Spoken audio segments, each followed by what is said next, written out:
Better lighting. Hi, good morning, everyone. Let me see. I'm trying something new. There you go today. Trying to go horizontal on my phone. Hi, good morning, and welcome to Tuesday Tea with Annie. I am super excited to be here with my tea and my fox mug, which you're already very familiar with. And I decided that from now on, as I wait for anyone to show up at 7 a.m. in Central Time, I'm going to talk a little bit about my tea, maybe just mention it. Hi, Chandra.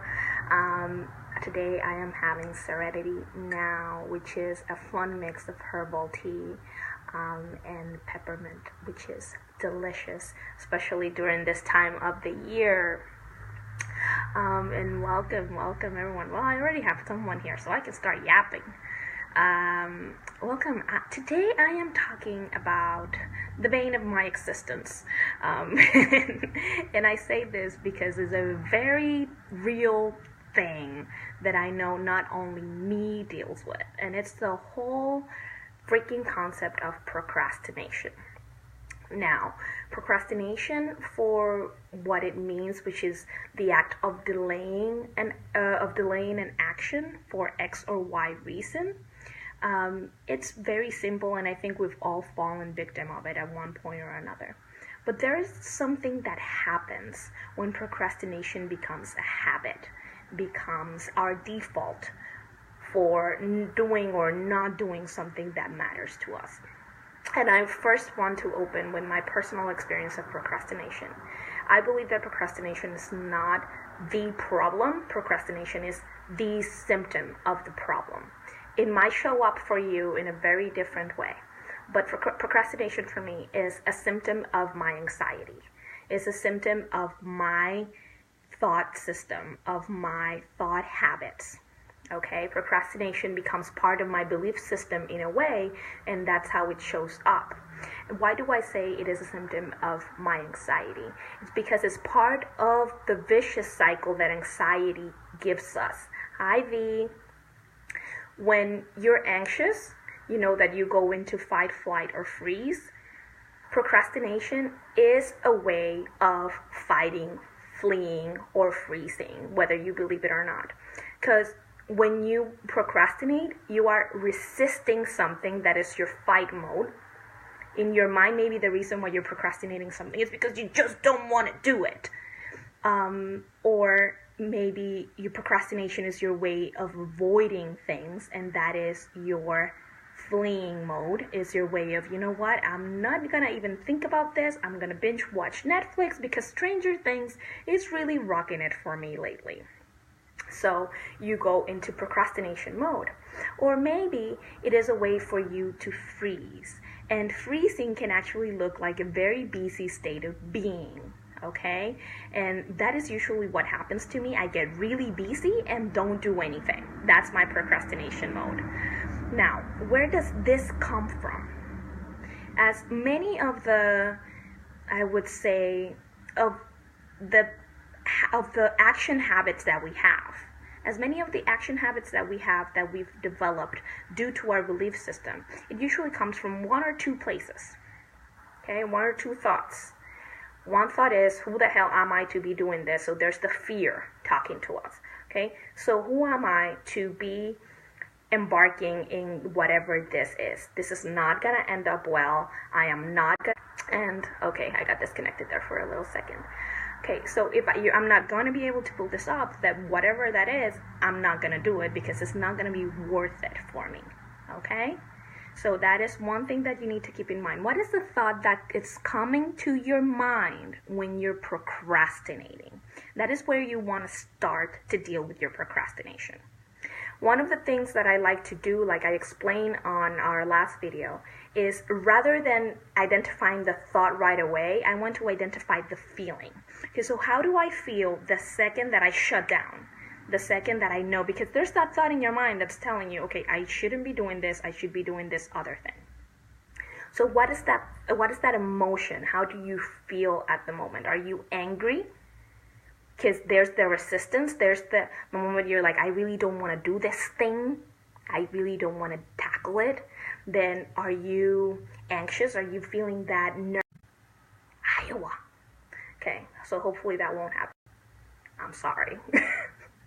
Okay, so how do you feel? You need to identify the feeling, because by identifying the feeling, that's when you will be able to identify the thought. Okay? So how do you feel when you are procrastinating? And I'm not talking about that placebo effect, that numbing effect that comes from, in my case, well, okay. In my case, my procrastination looks like me reading a ton of books or me doing a lot of things that are not what I need to be doing.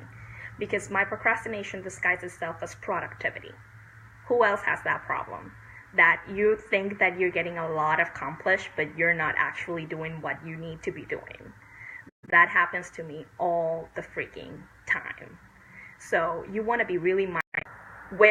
How is your procrastination showing up in your life?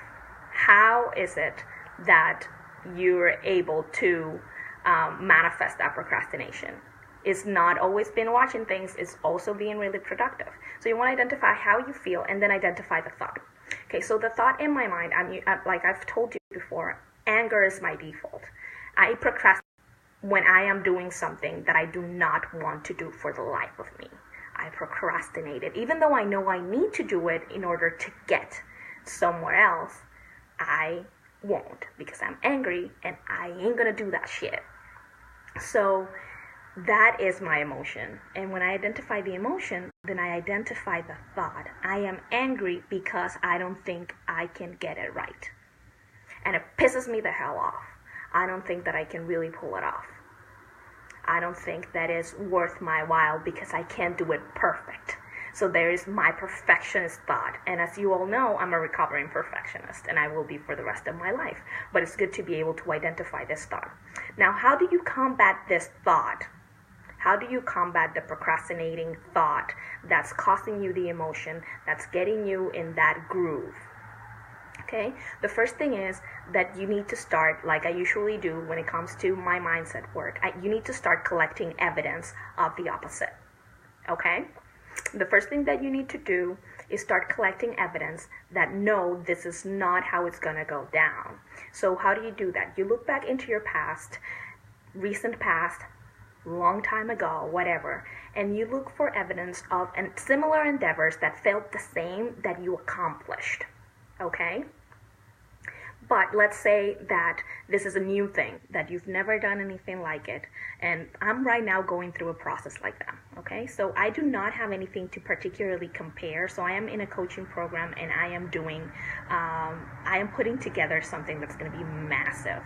So I've never done anything exactly like that, but if I look into my past, I look at other things that made me feel the same way, like starting my business, for example. I resisted that shit for so long, and I procrastinated it, and I read every book ever written by Nora Ephron while I was supposed to be starting my business. Why? Because I was scared I was not going to pull it off, and that made me angry. So once I identified that anger, I had to look into my past and say, okay, so what is one thing that I could have procrastinated and didn't and ended up well? In my case, when I started my business, and right now, as I am going through this process, I look at moving to the United States. It could have been a process to take years, but I took action right away.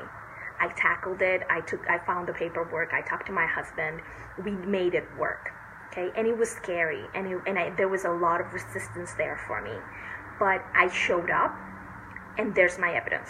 So now, whenever I'm stuck in that thought, in my perfectionist thought of this is not going to be good enough, then I look back at the moments in my life when I have done the things, even when they made me sick, and accomplished them.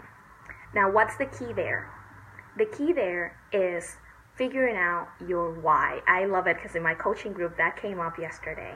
So you can call it your why, your vision, your raison d'être if you are into French. Why? Why are you doing this? What is the end result?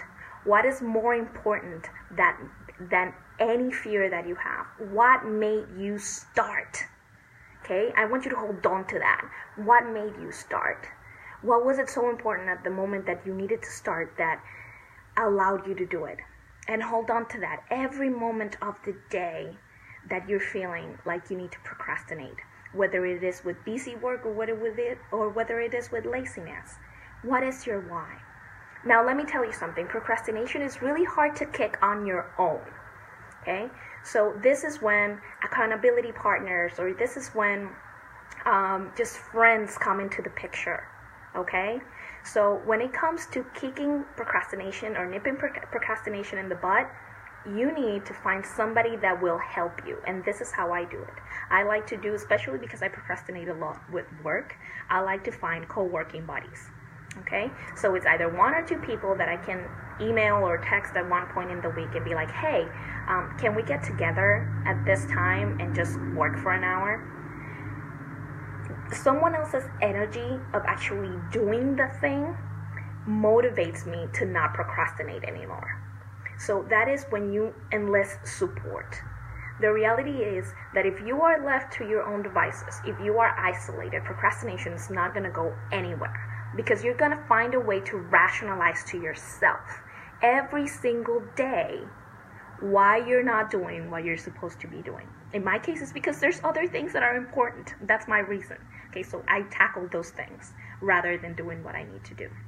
What is your reason? What do you tell yourself? You're feeling sick, it can be done tomorrow, whatever it is, you need to identify that excuse and tell whoever you're going to recruit that that shit is not going to fly. They cannot let you use that excuse. So the people that I recruit, they usually knock down everything out of my list. So I am not allowed to use social media, I am not allowed to write, I am not allowed to create, I am just allowed to do what I need to do for 45 minutes or an hour.